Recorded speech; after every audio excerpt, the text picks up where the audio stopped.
working its way. It's nice of you guys to come, but people You're don't have to You're not come. laughing. Okay. All right. Beer. Is that finance meeting, February 25th, 6:30? And Mr. Reinhardt's gonna run our meeting. We have 3 items on the agenda. I'm hopeful that this is Sit back with it. a short meeting because I think we're going to make up for it on March 10th. That'll be the first time you get our budget document, and we're going to explain what's going on with the 2016-17 budget. But the first discussion item is going to be Mr. Joe McClay speaking about renewing the contract with Champions, who provides our before and after school program. Next will be the review of our financial statements, audited financial statements. I had a copy here, and I apologize I didn't get them to you before. I was supposed to give them to you last Thursday night. I forgot to. But we have Carl Hogan here from BBD, who is our auditor. Everyone probably remembers him from in the past. And he's going to go over some prepared statements. And then we're going to talk about the request for proposal for capital asset and appraisal services, where Carl will probably bring this up also. It's something that's been on our management letter for a while, and we need to get these services done. We have an RFP presentation that we did an RFP, and we're in the midst of making a selection.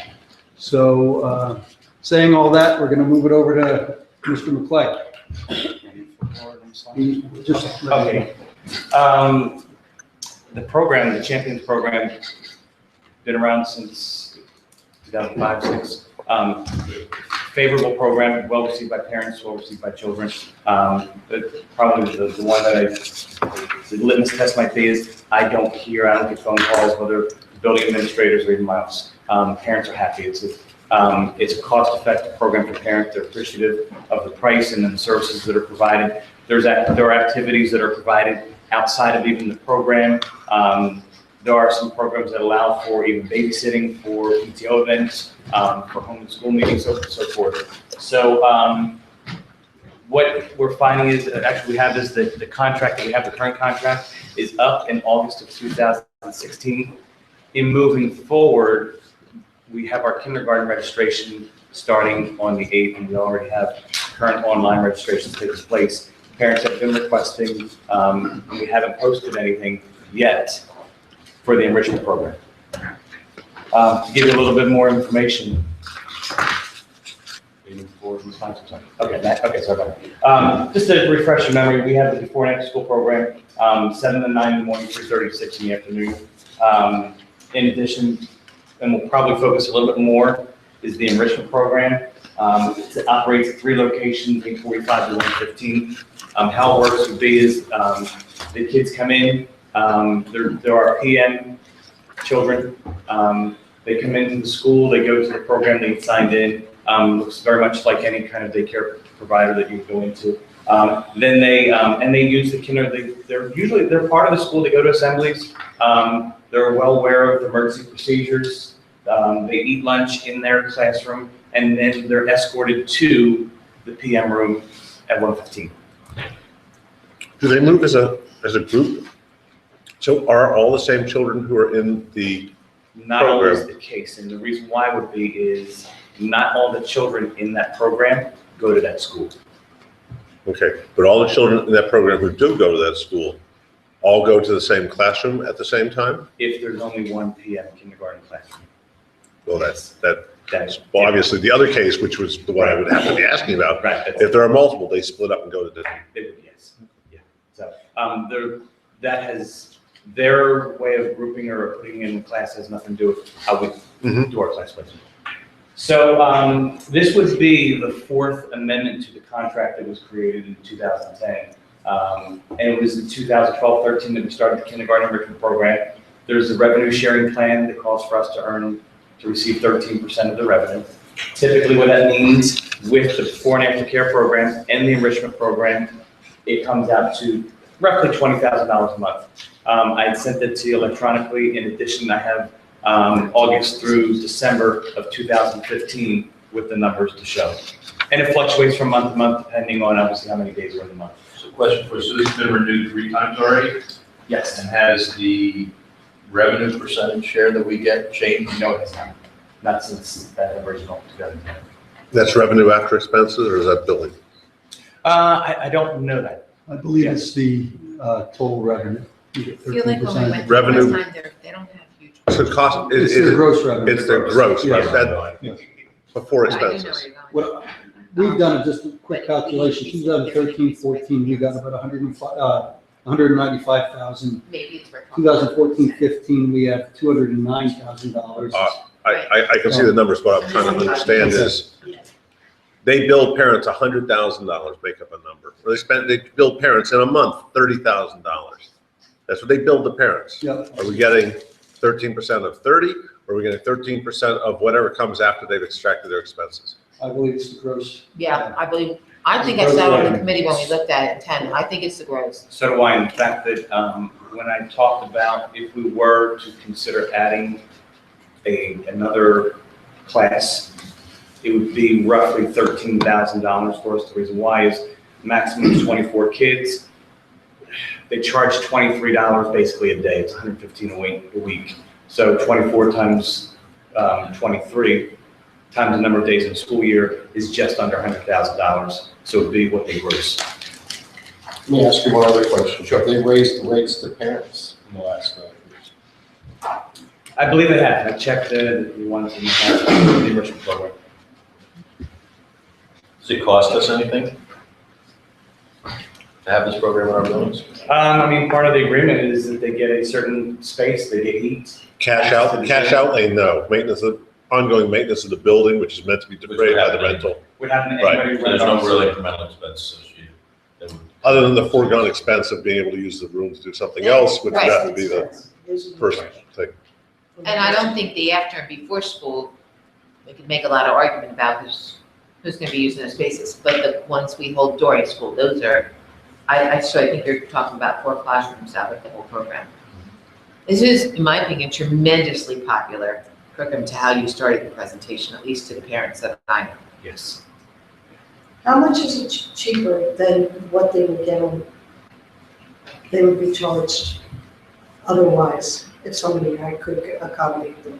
I mean, another daycare for another provider. You know, I'm not really sure. I can answer it. Okay. It's not significantly cheaper at all for before that. And I want to be really careful about that specifically, and that's an interest, which the point I wanted to try and make here, and I don't remember seeing the entire contract was, I don't want it to be disproportionately cheaper than people who've invested in brick and mortar. Look, it is Because- cheaper, but it's not. Well, disproportionately, because the answer becomes that we're using taxpayer dollars then to subsidize that. And that's not where we want to, we don't use taxpayer dollars to defeat tax earning and wage paying entities. So it should never, and that's got to be, and I don't know if that's part of the contract. I don't know, honestly, if that terminology, That's if- why I brought up if there's- the rates raised. if there's any benchmarking, that's within the, the aftercare, Are the you forecare. concerned that they wouldn't be charging enough? Yes, Yes. because you see, someone who's paying mortgage on their property, I understand it completely, that concept. no, I mean, honestly, I don't want to see them, they could, if they charge the same rate, we're taking care of that with our percentage. That's why the percentage, that's in part why the percentage is there, to take that back off, which is, that's their fees for owning brick and mortar.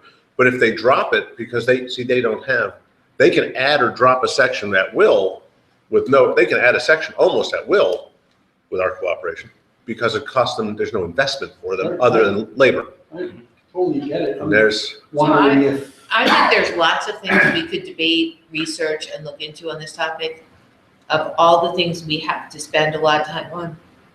As far as I can tell, the program works. People are satisfied. We make 20 grand a month.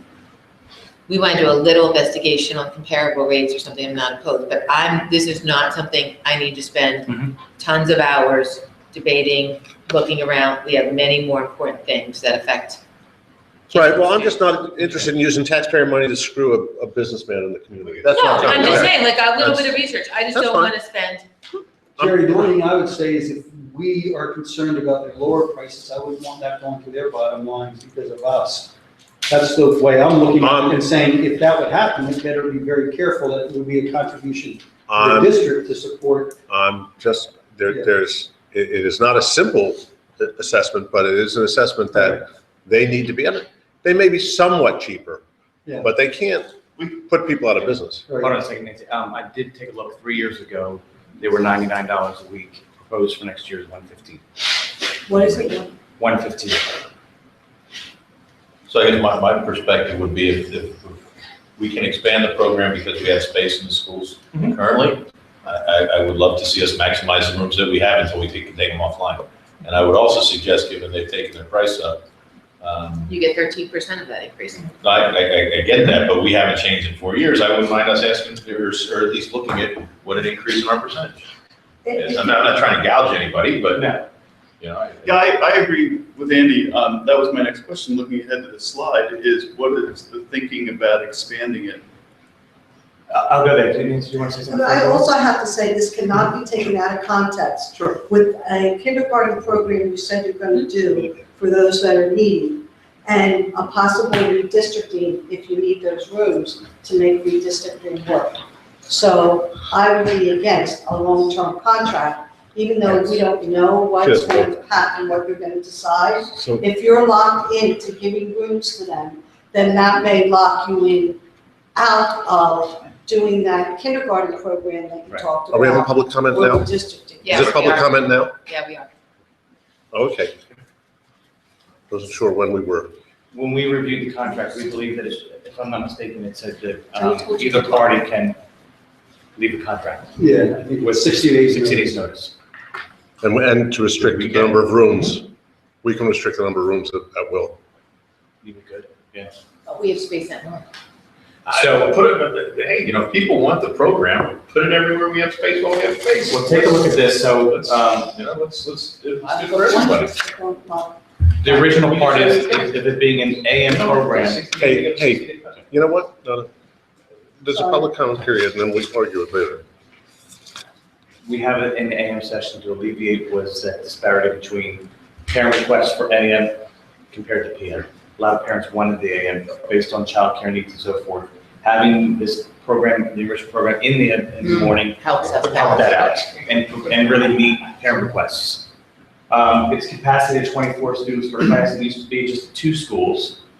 The problem was in that after that first year, there were 60 registrants for only 48 slots. So we added a third school. Third location was at Welsh, Newtown, and Holland. Last year, we moved it, or for this current year, we moved it to Goodnow because of space. And last year, the enrichment program enrollment opened on April 1st at 3 o'clock in the morning. And there were 20 waitlisted children for Goodnow, 4 at Welsh, none at Holland. And just to let you know additional information, the enrollment right now is 24 at Goodnow, 24 at Welsh, 17 at Holland. And speaking with the director of the program, she had said, if, obviously based on these numbers, if we could consider opening another class. Obviously, in the northern part of the district, there seems to be the need. Do we have an incremental expense for transporting the children by bus? Do we run a bus in a place we hadn't run a bus before? Do we run a bus from an elementary school to another elementary school? Because that's the children's home school where we had Yes. not done that before. Yes. We always done that? No, we didn't have to do it before. We didn't have to before. But I don't know if you could compare it to if We have to do it now. It's just, they would then be picked up anyway, but they would be on probably another route, like an existing route. If they were, You're right. If they were coming from their home, they'd be coming on a route that existed. So now we have a bus that's running a leg, Mhm. which may or may not have existed before. Sure. And that doesn't mean that I'm not still running the leg out to where their home is, because there may be other children who aren't in the program, who are at home. Now, to speak about Welsh, last year, 22 of the 24 children belonged to Welsh. Right. 2 of the children then rode along the route that had already existed. 2, to bring home. I mean, without. So we were bringing specific- AM children kindergarten home, Okay, okay? okay, And they were on that route. that's what I was trying to figure out. And lastly, Mhm. a child who goes to a enrichment program that is not their home school, Mhm. how do they get there? One more time. Get there. How do in the morning. children get there in the morning? Oh, parents drop them off. That's what I want to Yeah, hear. yeah. That's the answer. So would the group be amenable to go back and say, All children are dropped off by the parents. because it's an early morning? Yeah, that's not Before- their. So does the group want to say, if we look at, we have space maybe at North, which is not an elementary school, Then you're talking busing. and increase our percentage to 15%? Say we could potentially expand, they need it in the North. I don't know if there's other rooms besides. The problem, I think you come to now, do we still ask the question? I don't know the answer anymore. We used to have a preschool program that was run by students Yeah. at North. I think part of the problem is that, so you're talking about for the enrichment Use a program. classroom, You're right? talking about, well, but it's the size of the people. The equipment I is see. differently sized. You're right. So I'm trying to Okay. figure out, now, obviously, if They're responsible for bringing in their own equipment. not their chairs the Toilets. children sit in, do they bring the chairs and Oh, everything? yeah. That's all their own That's equipment? theirs. It's not ours. So we'd need a room that was vacant. But I believe bathrooms, it costs probably them, need bathrooms, little bathrooms. You have to segregate. Don't think of those kindergarten classrooms, I think of it. Wendy, you'd have to segregate it. You have to. Right. I don't know if it would work, but I don't know where else in the North you have space. Do you have space anywhere else in the North? no, and that leads me, if you want to move ahead, Matt. If you want to move ahead, I'll show you. Talk about this. Go one more if you don't mind. This is about the consideration. So the problem that we run into is we wouldn't know about availability of room until after June 30th as well. So But we know we have space at North if we could make it work. the other thing to consider would be, and someone brought this idea, why don't you just have a PM session where you have an AM session? The problem would be is there would be an overlap. The kids who come in the Yes. morning stay till 1 o'clock. The other children would have to come after their AM program at 11:40. Well, not only that, then we're really, I mean, we did this because it helps us balance classes out. Right. That doesn't help us do anything. Everybody wants morning already, right? There's no, No, and the information we don't have is those people who do want that program, maybe they're from the program because it offers AM only. Would you be accommodating to go into, yeah, so I don't know. I just don't think we have an information. inherent benefit in it. Yes. And so now we're really becoming a daycare center and there's plenty, I don't think we need to do that.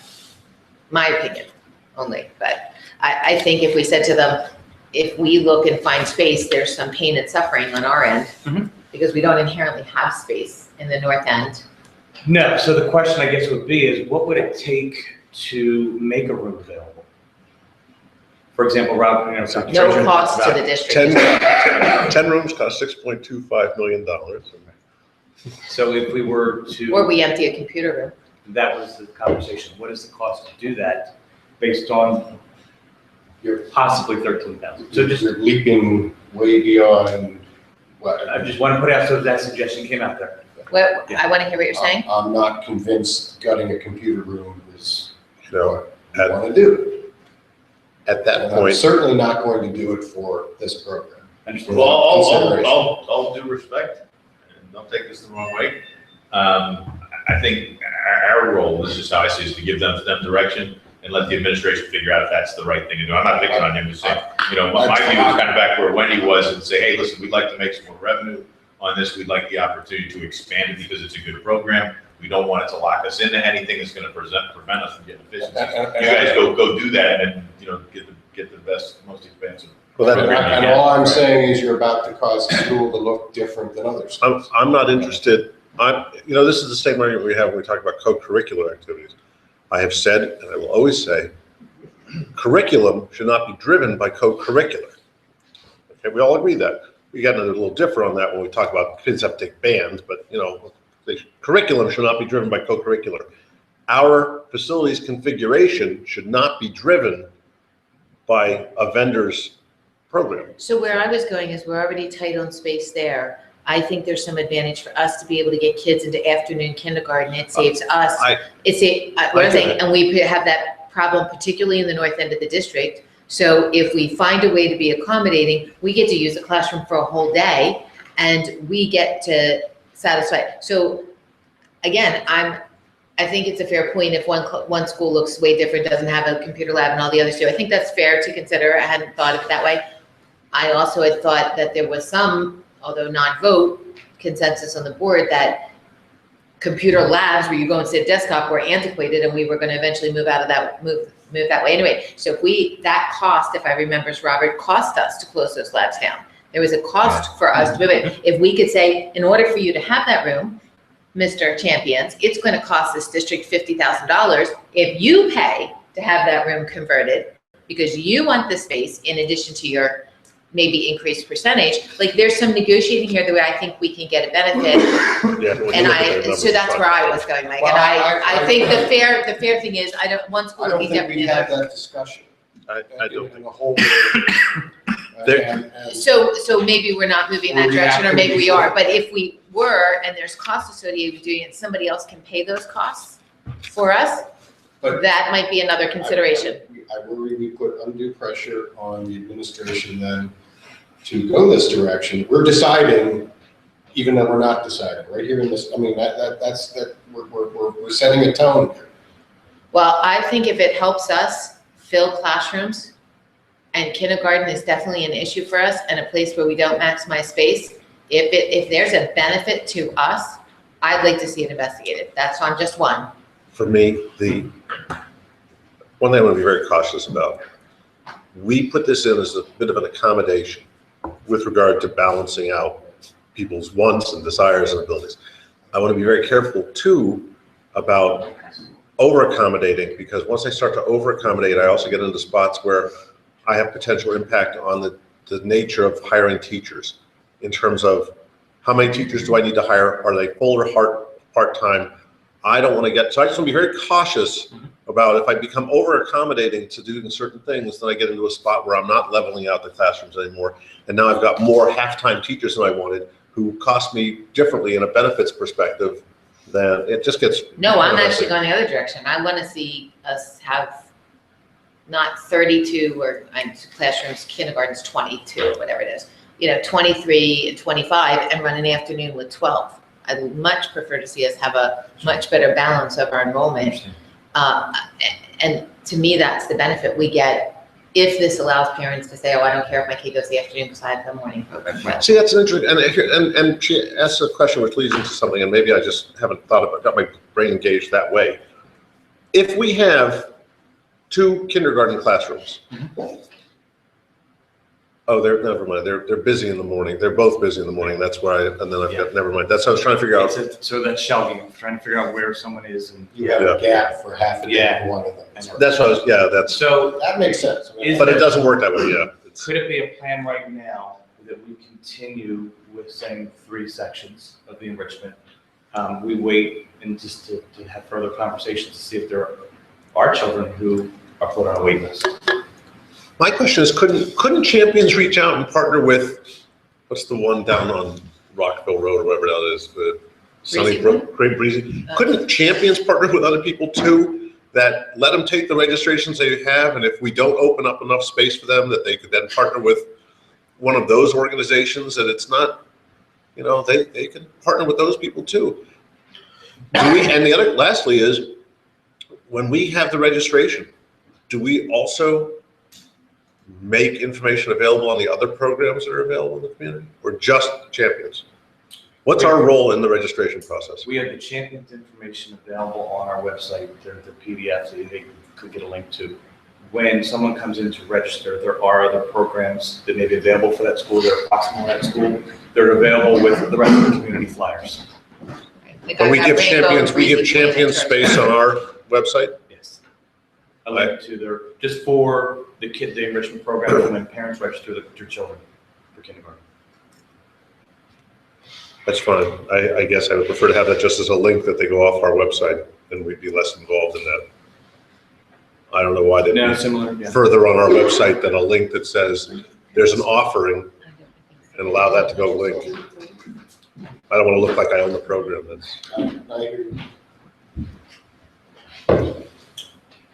So what do you need from us? What are your, Well, if you had concerns about this, what would your concerns be about going forward with this proposal? So I don't have concerns. The one thing would be is that Joy had given information to the board last year saying that it would be worthwhile to take a look at the program. It would take a while to revamp.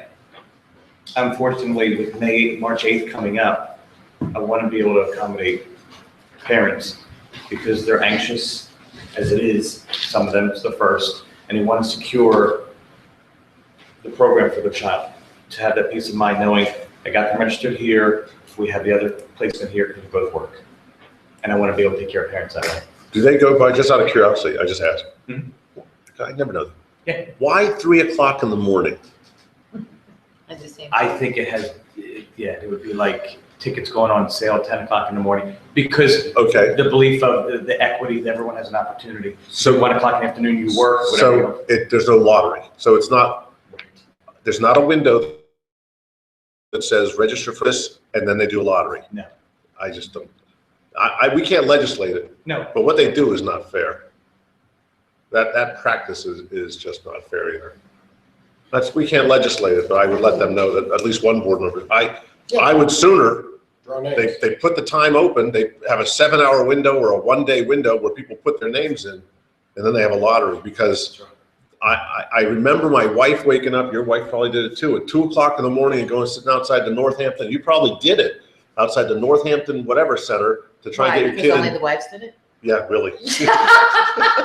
You said your wife and you. I know you and I know his One of wife. these things I know is his not wife. like the other. the same thing to register my child for CCD. Yeah. I have to make sure Yeah. that I'm there hours So- ahead of time to get And- Tuesday. I think that's just And I think we need silliness. to be careful about getting too far down. I'm They not, run the business. I think, and I was careful that, I said, I I know, can't but I'm just legislate, saying, like, but I would parents- express to them that it did come as a discussion item. This is $240,000 worth of income to us. So look, So the issue would be is I want to make sure that we have this for parents because some of them have already emailed this. Yes, they're gonna go crazy. And have contacted me. Yeah. When's that champion? And I don't want to put it up there for something for next year that we don't have a contract with them at this point. So So you need a contract signed. Yeah. That's what you want. yeah, and it's a 2-year agreement, Yeah, not a three. 1 year. Is it 3? And 2 years, yes. Oh, do they 218, sorry, demand a yearly. 2-year or? No, I had actually asked them to give me something short-term and long-term. And they went with that, but knowing that we can sever the contract at any It's a time. 60 or 70. Yeah. Okay, I thought I heard that earlier, okay. It's one of the reasons we did the 2-year is to think that if we really were gonna consider going out and doing an RFP for other providers, we won't be able to do it by Right. fall because there's so much going on. So 2 years would give us time that we could at least consider it if the board would say, let's go out and do it. Well, We just- So do we have time to go back and ask them for a bigger cut? We could, so long as we could still accommodate, if we had your permission to put it out to parents, that it would be available for them. They could register April 1st. Well, so here's your problem. I You know. put it out to them, no, you put it out to them, that's fine, we won 15%, they go, We got no leverage. no. Here's, so I know. one sidebar take, we've been talking for a while about, and I'm looking at the group now, for a second, about documenting our contracts and when they end, because I feel like right now we're in a pickle that because we're too close to do something effectively as we want to. Not necessarily the first time we've had that. We gotta get to the place where we list these things out and get way ahead of them so we can have the right discussion, have the right negotiation if we have one. Is that where, when Robert gets in here, I'll talk to him about that. But I know we've talked about it. Hey! There Well, it is. and the other thing is we have to prioritize them. Yeah, You know, exactly. one that's working, that we're making money on, although it could be better, and I think there's lots of things about it. How much time and effort do you want to spend versus programs that are broken? I mean, so I think it's not only just when do they end, but then what are your priorities, right? And that was kind of, I mean, there's no harm in going back and saying the board knows that you've increased your rates. They know they get 13%. They think that it might be time for them to have a bigger percentage. There's no harm in that conversation. It's not even a hard one, I don't think, to have. They But can make simple The calculations. other question I have for the board, and I don't, if we just had space, if we had a room for next year, is the board open to letting them have a fourth classroom? Absolutely. You mean space without doing anything? Right, we're not taking computers out, Yeah. if the district says we have space. Now, the only thing I would say is I believe there would be space at North, I don't know whether we could use it, I don't know what all the problems are with it. I don't even know if you guys would be interested in that, I'm not forcing that issue. But if you decide that there's space, if there's some inherent cost to have that space, A, you could bring it back to us, but B, as long as they're gonna bear it and it's not space we're gonna use anyway, I don't care. Or we have to bus. Well, that's what I'm thinking. Yeah, So it's a if, say we cost. found a thing at the high school and we found a room and there was facilities and we said, they could use that, here's an entry, here's how it works. It's a But we'd separate have agreement, to it'd have bus to the come kids back. to the elementary schools in the north, so we'd have to run one bus run every day. The cost of that is, I don't know what it is, yeah, $500 a month. If you were gonna pay us for that bus run, it helps parents, Yeah, it's empty space to us. So, but I think that's on you guys to decide. Understand. I think parents would be happier. Okay, do you have enough? Yeah, do you have enough? So are we gonna, it's gonna have to come to the board vote, right? Yeah. So- March 3rd. Does anybody have any significant objections that they want answered now on the board? 1, 2, 3, 4, Okay. 5, I'll say 6. You public got, comment unless. you got six. You No, got 6 people here, and you're not getting an objection. So unless one of the other 3 presents something that's really compelling, you're probably going to Well, have Bill and success. Denise will, and Kyle will probably watch it and call you if Kyle they have will, yes. questions. Oh, Kyle's here. So it, you know, I'm gonna let Nancy speak because I don't, are you gonna stay for the rest of the meeting? No. Yeah, okay. I don't understand when the parents find out. One more You time. have this whole discussion about the lottery, and I don't understand when the parents find out whether they're an AM or PM. Kindergarten. They find out in August, like everyone else when hack opens. The one thing that we've been pretty, I think, I didn't even say pretty good, we've been really good at, is when parents have and make the request for AM and PM, we've been able to satisfy that request. So it is typically not a problem. So when do you have this lottery of registration where they get up at 3 in the morning? That's not us. That's not us, champions. that's Oh, that's champions. Yes, And when does that take place? April 1st. Even way before they know if they're AM or PM? Yes. I didn't understand. No, it's okay. Sometimes what that'll do is people figure out what their daycare possibilities are based on the request then they will make to us. Right. They have to figure that out. Well, and by the way, they're only making requests for us. We put them, if we're not running a program at the time they want, we put them in the program we offer. And the other thing is, those providers in this community came to us and objected to full-day kindergarten. So I think we should go to those providers and say, if we don't have enough to fill a classroom or whatever, will they step up and try to make accommodations? I talked to them in the lobby, they said their enrollment's down because kids' numbers are down, not because, you know, just the population is down. So they may have space that they didn't have when we started this. And this may be a little bit of a geography issue. I'm sorry for interrupting you. That's right. But most of those providers were in the Northampton side of the district, Yes. where I thought there was a less issue. The need that Champions is filling is in the north end of the Yeah. district. So we may have a little bit of a geography issue. Not issue, but I'm sure there's providers up there, they weren't the people. I mean, I think we should have an ongoing relationship with these providers. I mean, they're happy we're not doing full-day kindergarten. What can you do for us to accommodate our parents? Thank you. Okay. I still to this day use before and after care that's not Champion. Just a question of who gets the check. It's there. Right. So, Okay, thank you. Yeah, thank you, appreciate it. Feel better? Next, Thank you. good luck, Joe. are you sick? Were you sick before you came here? No, just kidding. If not, you sit down. All right. You got auditors together later, too? Always fun. You got copy eraser Yes. together later? And It's very exciting. before we start this, I just want to say I apologize for not getting the audit report out to you earlier. I meant to do that last Thursday, and it was my fault that I didn't give it to you guys at the board meeting. As long as it's good. It's the same, it's, The same as she can look at it, but I'm taking it back then because we have to distribute them at some time, okay? Yeah, I didn't think it was. Thank you. Nice.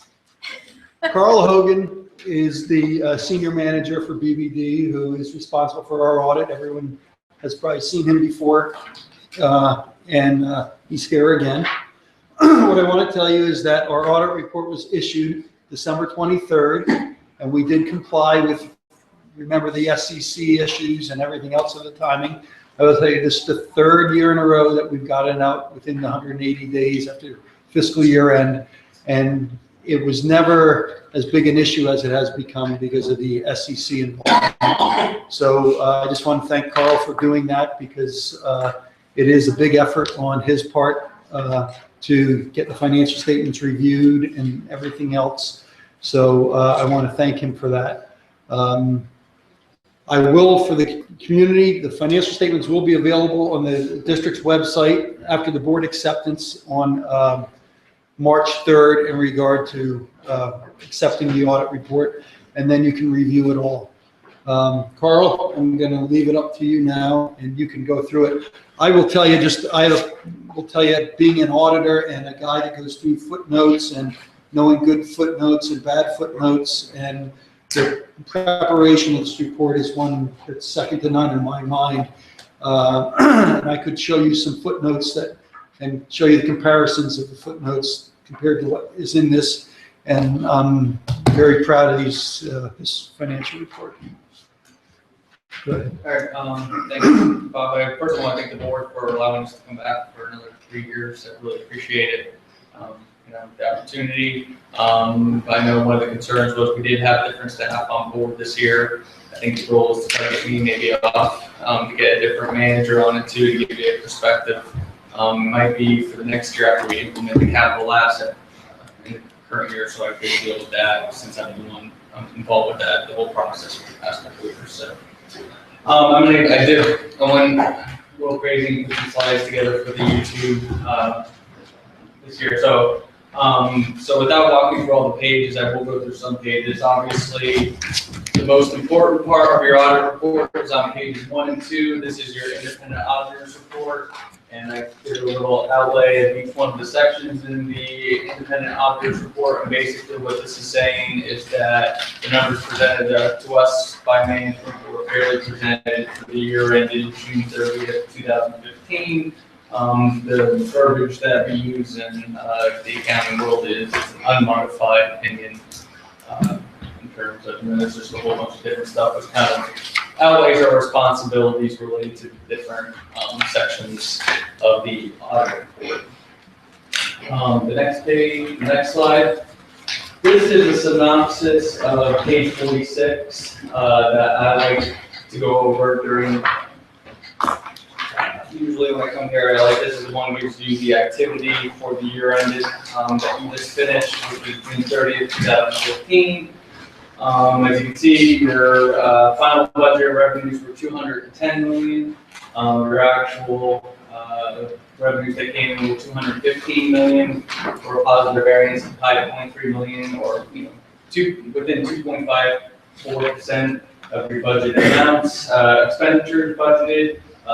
214 million. Actual expenditures came in at 209 million, for a positive variance of 5.2 million, or 2.43%. Down below, I kind of broke out the other sources uses, as the other two biggest items are items that were not budgeted during the year. The first being that the transfer out to capital. This is broken out into two pieces. The first piece is $650,000 that was an equity contribution related to the bond refunding, and the other piece is related to the 5% in accordance with board policy that's over the unassigned fund balance that's above 5% of next year's budget, which gets transferred to capital in accordance with board policy. The other transfer out was an after-the-fact transfer out. You internally budget a premium to your internal service fund every year. That internally budgeted premium was actually about $1 million short of what your actual claims came in during the year. This is just a function of how it's, you're budgeting, your health claims, and they could come in good, they could come in bad. Just And unfortunately for this year, your healthcare claim came in about $1 million higher than your budget. So it's kind of a roll of the dice every year. So at the end of the day, you budgeted to use $4.3 million of your fund balance. We actually added about $500,000 after all that activity, and as a positive variance of $4.8 million. So your beginning fund balance is $29 million. Your ending fund balance is $29.5 million. And this is pretty much historical data, exactly what Bob had reported to you during the year, so no surprises. This is kind of a synopsis of the page before, kind of explanations that are actually in the MD&A in the front part of this. Actual revenues, as you saw on the previous page, were $5.3 million more than budgeted, and if you look at the different variations throughout the year, and this is in the MD&A, your real estate, earned income, delinquent transfer taxes made up almost all of it. You see in excess of budget amounts, and you could just pretty much, it's an indicator of an improved economy. The next two things that it's talked about were the free operating transfers during the year, $4.5 million to get the excess 5% out of the unassigned fund balance, $650,000 transferred over to the equity contribution, and the one-time additional transfer to the district's healthcare program. Now, you also had the actual expenditures that were under budget, and I outlined some of the biggest items here. First and biggest item, when you look at why things were under budget, was there were salaries under expended by approximately $1.8 million related to the large number of higher paid staff on leave were retiring in the prior year. Student transportation services, I've seen this a lot of my districts saved a lot of money in the budget. That one thing, oil went down, fuel efficiencies, etc. Debt service was under expended, primarily due to lower than anticipated rates on variable rate debt. Can I just stop you right there, just so the board understands? That $700,000 equates to the $650,000 transfer we made out to the capital reserve. So it really, we're off by $50,000 based on the estimate. So we had that available. Remember, as I talked to you about that, the debt service is going to be under expended, so we're going to use it to refinance the transactions. So that's where that comes, that connects there. I just wanted to make sure you understood that. That was expected, that that's why we financed the refinance by $650,000. I was off by $50,000. And then you also budgeted a $750,000 budgetary reserve, with only about $200,000 was used. The budgetary reserve is no longer there, just so you know that won't be a line item any longer. The $29 million budgetary reserve. What's that? Okay. So this top paragraph up here is kind of an outline. If you go to page number 18 in your report. So we kind of just went through, the activities for the year 14-15. Now we're going to kind of focus at a moment, which is June 30th, 2015, and kind of go over your total assets, of your total current liabilities, your current assets of your current liabilities, which is the $29 million that we talked about. And of this $29 million, $18.5 million of it has been committed or assigned to the school board and management for the following purposes. Your employee retirement rate stabilization is at $3.6 million. You used about $2.2 million of it last year. Property tax rate stabilizations is at $4.5 million. Self-insured health insurance is at $3.8, and you used $6.4 million to balance your 15-16 budget. So can I understand something? So you said we used how much of the rate stabilization?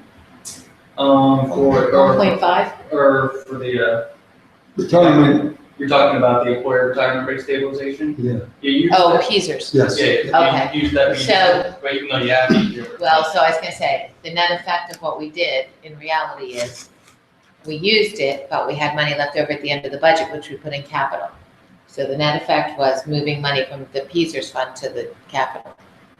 Just so That's one way to look at it. it's a I'm true not fact. disagreeing with you, I know. We had money left over at the end of the year, which we moved to capital. Yes, In order to have money left over the year, we fed in money from another fund. So money comes in at $2 million, and you get to the end of your budget, when you have money left over, you move it out, yes, you move it out to capital. yes. Just so we're all You and I clear. are in complete agreement. Okay. It's the way to look at it. I'm joking. And then you have the $11 million that we just talked about, and this is, backing into the 5% of your board policy. Board policy says you only have 5% unassigned fund balance, so that's exactly 5% of your next year's expenditure budget. At that level, and that's also, PDE allows you to have 8%, your board policy says 5%. Board policy trumps the PDE guidelines. The other highlights, you had 2 refundings in the current year, and you reduced future debt service payments of $2.3 million related to that. This past year, the Hall Elementary School renovations, they were completed in its entirety and placed in service. And then construction progress as of June 30, 2015 to $17 million, that's related to your Goodell Elementary, which I anticipate will be placed totally in service in the current year. Debt service expenditures remain consistent at 8% of your total budget. I just threw this out there. We have a lot of school districts who by far have the lowest debt service budget of all 15. Say In the again, general please. fund, the amount in the general fund, you mean? The 17 million? Correct, yeah. So if you take it compared to your total budget, so you might have a smaller school district.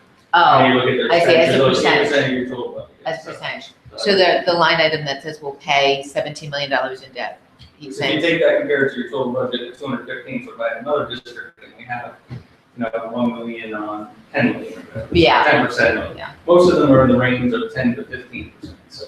of their budget is paying for debt service. Just put it in perspective, I know you guys are doing big capital campaign, et cetera, so.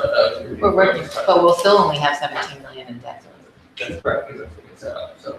That number should remain, 8 to percent also. Yeah. And then capital projects fund balance at the end of the year is 32.6 million, which is an increase of 3.9. Obviously, that's gonna go up a lot next year as we continue at big borrowing in the current year. For upcoming projects, we spend a lot of time in capital projects and fixed assets.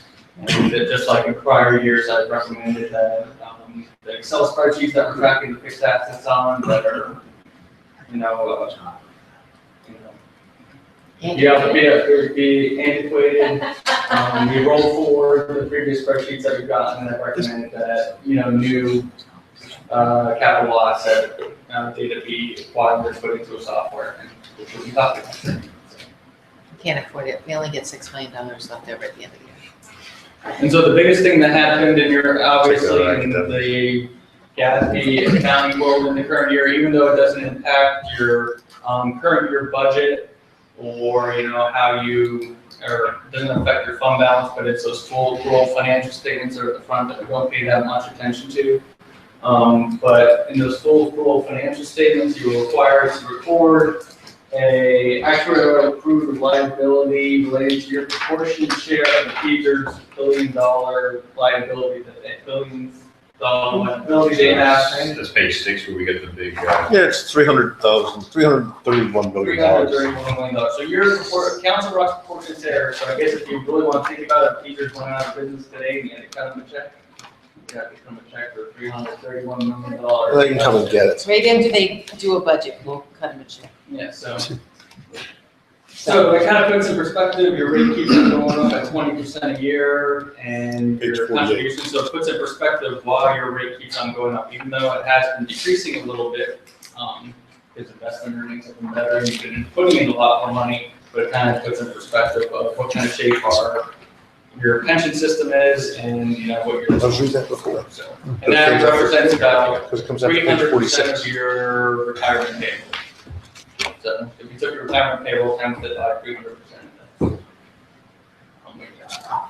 And finally, when we talk about the audit report, everybody wants to know what kind of audit opinion I got, how much is my fund balance, and were there any findings besides the management letter, which I just talked about, which is the bottom line here, you adopted the new capital asset policy, and you're talking about the capital asset appraisal today. We had no other findings in our report that rose to the level of being reported in your audit report. There was a single audit that was performed to audit your federal funds. $500,000 this year was it's being raised to $750 for 15-16. And there's also different filing reporting deadlines. You know, even though you're seeing this audit report now, these numbers are reported to the state by October 31st, which was done in a timely manner. Financial statements like Bob talked about were posted to Emma within 180 days of year end, which was the 27th, posted them on the 23rd, and a single audit was filed with the audit clearinghouse by February 1st. The website was hacked and was down, so federal government, so we just got that up in January. So it must be done by the same people who do the Obamacare thing. I trust them. On page 37, looking at the general obligations, I'm really quite amazed when I look at this because you look at how many things we have retired. The highest interest rate that we have here is on a $20 million issue, $25 million issue from 2006, and that's at 4 to 4.5%. So do we anticipate being able to, is that within call at some point soon? I think we did that just this year. That's okay. I'm sitting there wondering why that would be. I have someone in the community who often looks at this and says, well, you guys are cherry picking. And I look at this now as the list here, and I don't see that. I see is that we've gone through the old things and retired them straight away, and after 2006, 2010 comes next, and it's. I attempted to have a conversation with that gentleman, and he didn't want to come in, but I'd love to speak to him and show him what we do and why we do what we do. We refund issues that we can save money on. We don't refund issues that we can't save money on. There are constraints. You have to have a call date after one advance refunding, so you have to wait for a call date. You can have one refunding on new, advance refunding on new money, but we do have to wait for the call date. And every year we get a list and it shows you the call date, and we wait for them. And if the deal works out, we save money on it as soon as we This is can. evident that everything, with the exception of 206, 2006A, everything else has been either, most of them are reissues since 2010, almost everything. Yes. Lastly, the question I have, and it's not for you so much, but the format helps us to look at it. Help me understand the general obligation note versus the bonds we have. The note is actually the variable rate bonds that we have, and they are a note through the Emmaus General Authority. That's what I thought. We can do arbitrage on that. Can we do arbitrage on it still? We used to be able to do arbitrage on the Emmaus stuff. Well, those Can't bonds, get rate arbitrage. the proceeds for those are spent already, so that's gone.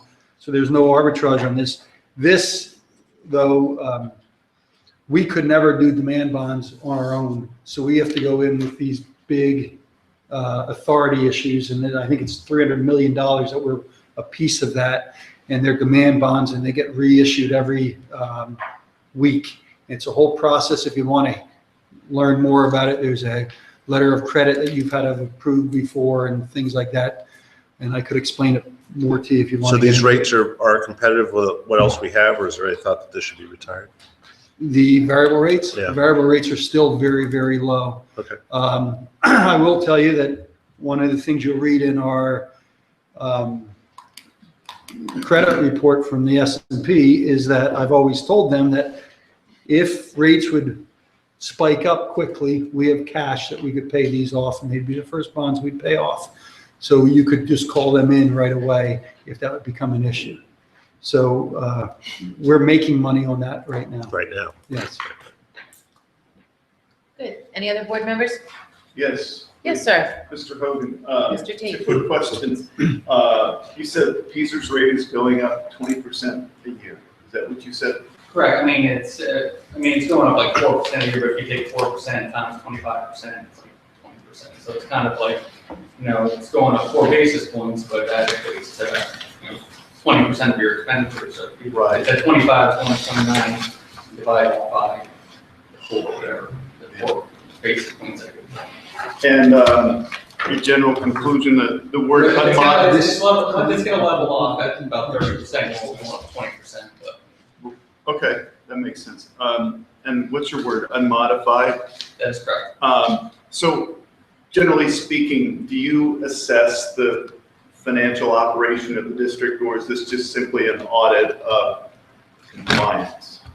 We do not look at the you're talking about the operations, how efficiently it's working. Right. We don't, no, we're just auditing compliance and the numbers that were presented, financial audit, not an operations. Right. Audit. But unmodified means no exceptions, no problems. Nothing that raised to the level of, there's a lot of stuff that goes back and forth, during the audit, but, the numbers that are given to us are, no adjustments to be made. And the monthly reports that you're getting are consistent with what's in this audit report, that would be an indicator of being, modifications. Good, as we'd expect. Thank Can you help us understand, there's one item on 28, which I don't recall seeing before. It is a private purpose trust fund. And what that is. Help me to understand what that is. 26, I'm sorry. I just, This is the small scholarship fund that has been left over, and I don't know if it's being necessarily paid out of it at this point in time, a little bit. No, there's it's over $20,000. I think this is a combination of, last year's a combination of four. We had $50 of one, which I think we finished. you rolled into something, Yeah. yeah. There's a approximately $20,000. There's another $5,500 one.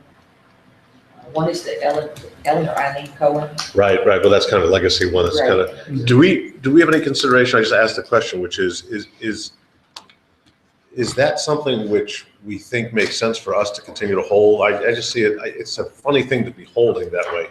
And I just wonder versus turning it over to fiduciary such as the, what's the one that holds my son's, the trust fund, the scholarship we do for Nat is held by the Newtown Oh, is that something. the neighborhood, Then whatever it was. Is that Mark used to be on the board for it. It was Yeah. the Newtown Fund or something. neighborhood outreach, isn't it? Is it Newtown Fund? I don't know. It's managed by the Newtown Trust Company. But I just wonder, it's just as an oddity that we're sitting there carrying it. So we only distributed in 2015 $1,037 out of that? I think $1,197. Oh, sorry. was still Yeah, I see it.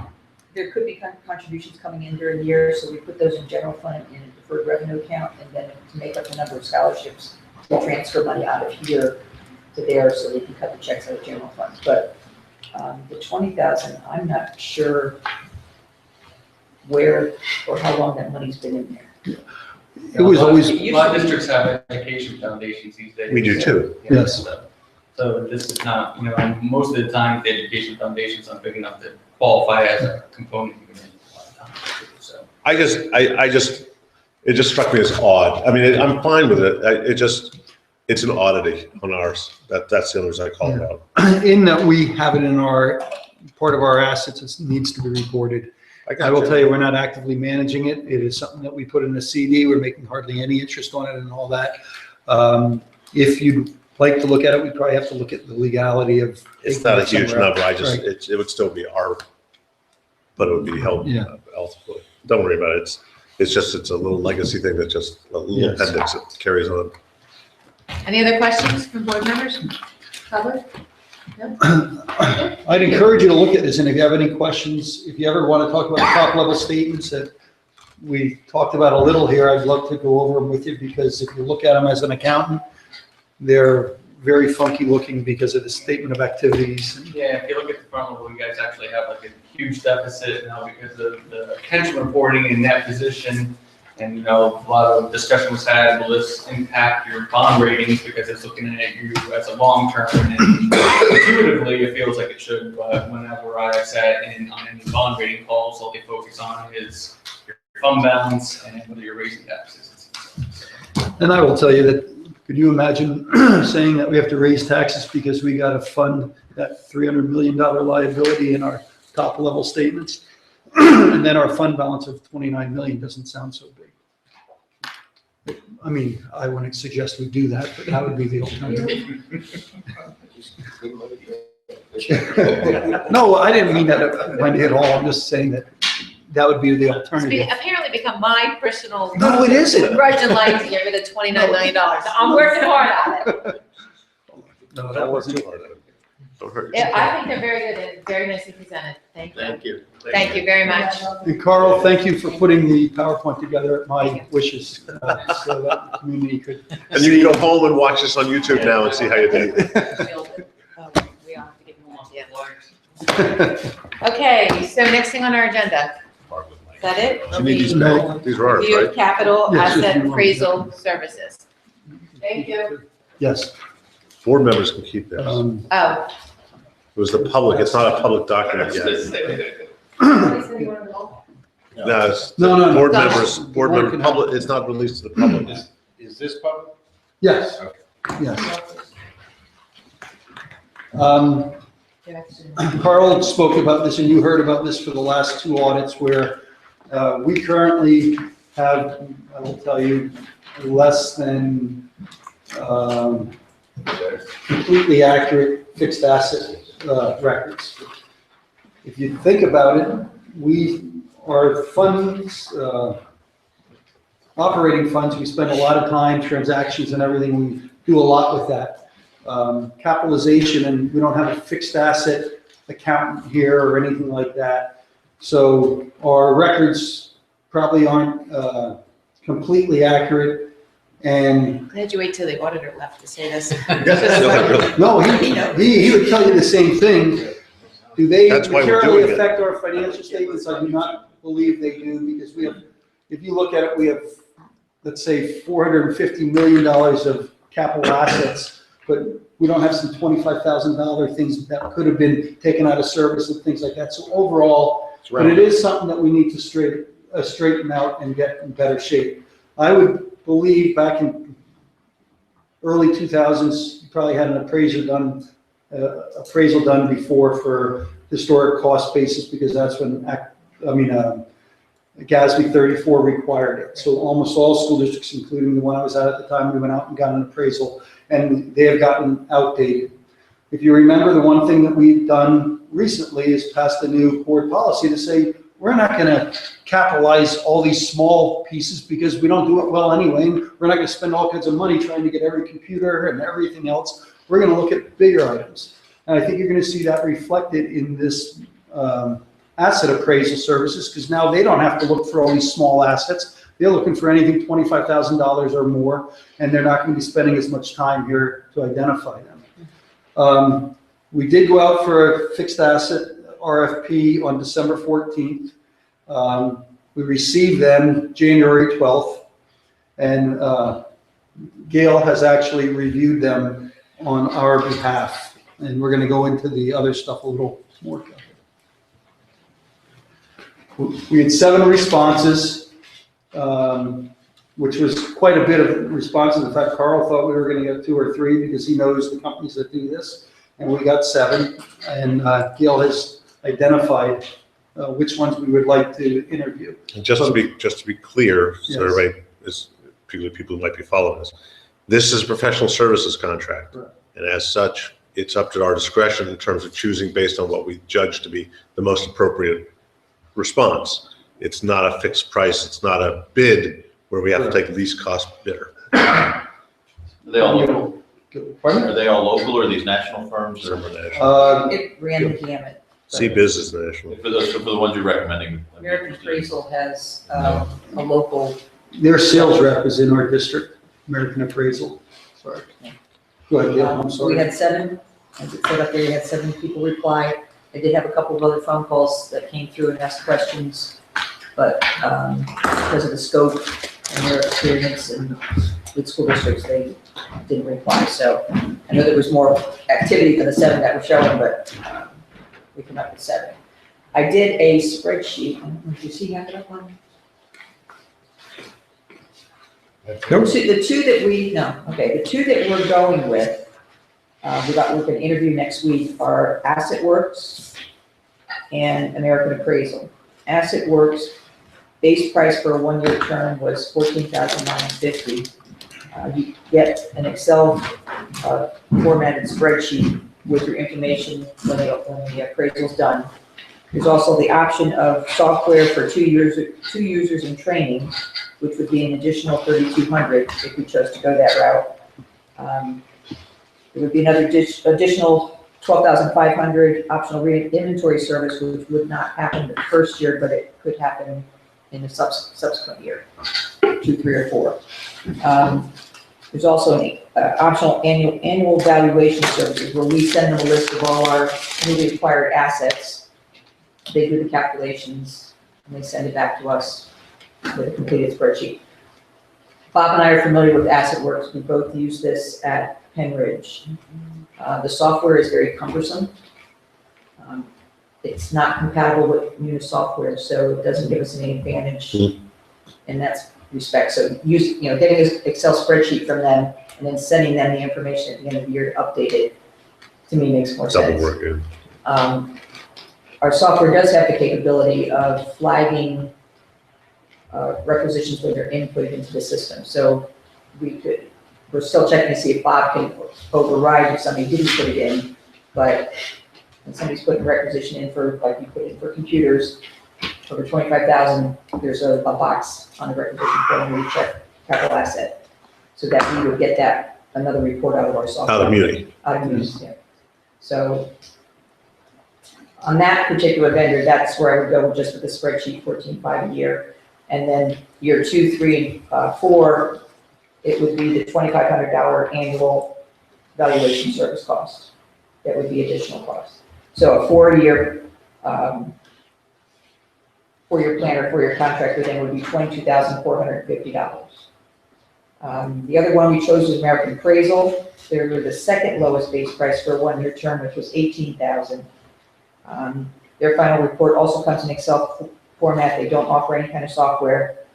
They have this is another optional thing, land consulting services, where if we could not come up with the information on all the land and property that we own, buildings, that they would charge us, I think it's $125 per parcel to get that information for us. There's also the optional property outsourcing annual update, just like AssetWorks had, and their cost is $1,000 a year in years 2, 3, and 4. So their total contract for 4 years would be $21,000. So it's just a matter of going through the interview and checking their needs and seeing if it's going to work with us and go from there. But I think you can see that the range went from 14.9 for base 1 year up to 45,000. With no education experience. Right.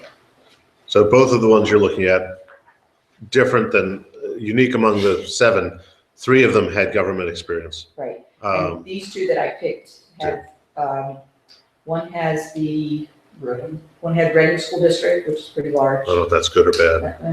And the other one had, what was the other one? Lancaster. Lancaster. Yeah.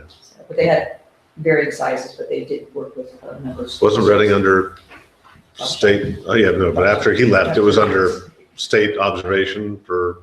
There's been a lot of issues there.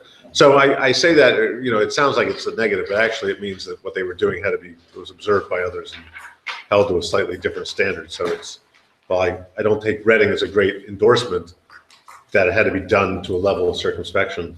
Well, if you look at the size, I was looking at the size rather than what's happened in their past. But there was varying sizes of school districts that both these companies have worked with. It's a So wash. when we say fixed assets, are we including our buildings? Yes. So at a time when we're looking at schools and closing schools, that we'll look at all the properties that we have on Twining. Right, and then what will happen at the end of every year is right now I do a construction in progress report.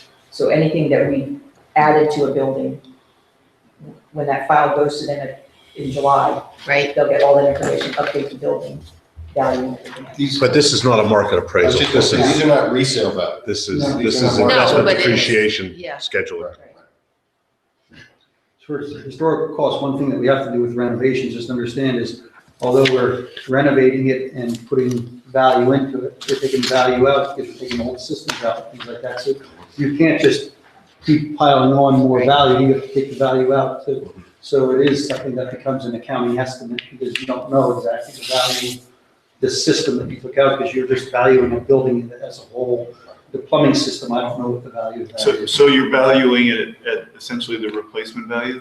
No, we're valuing it at a historical cost basis, so it's really the cost. So The beginning number is gonna be the cost of the building from when we originally built it.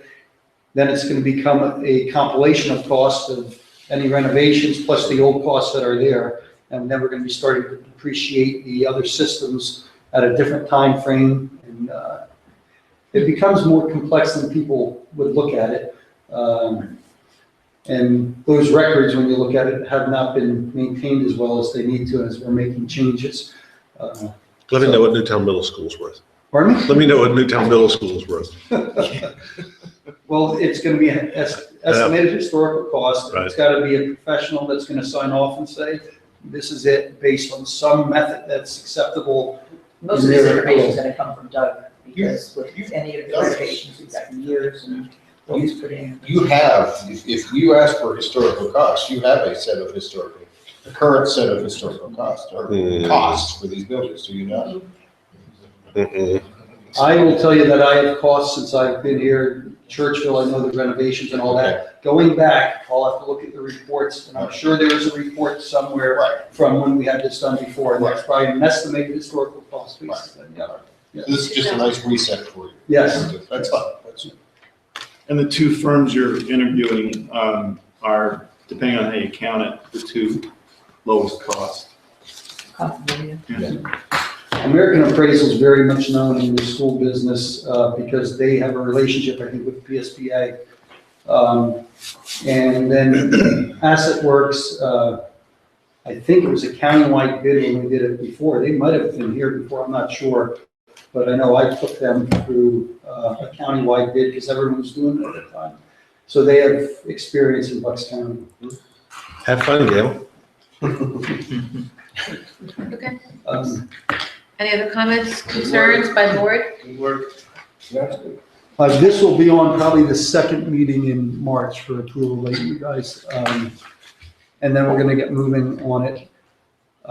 And on the 10th is gonna be the first budget session. And I believe I'm gonna be able to give you're gonna have the book, and I'm gonna give you a big overview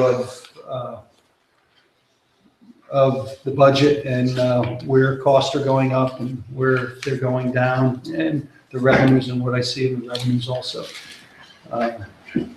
So I'm Do you have just, any questions on this? No. Oh, yeah, one, the value for land, is that current value? no, historical cost.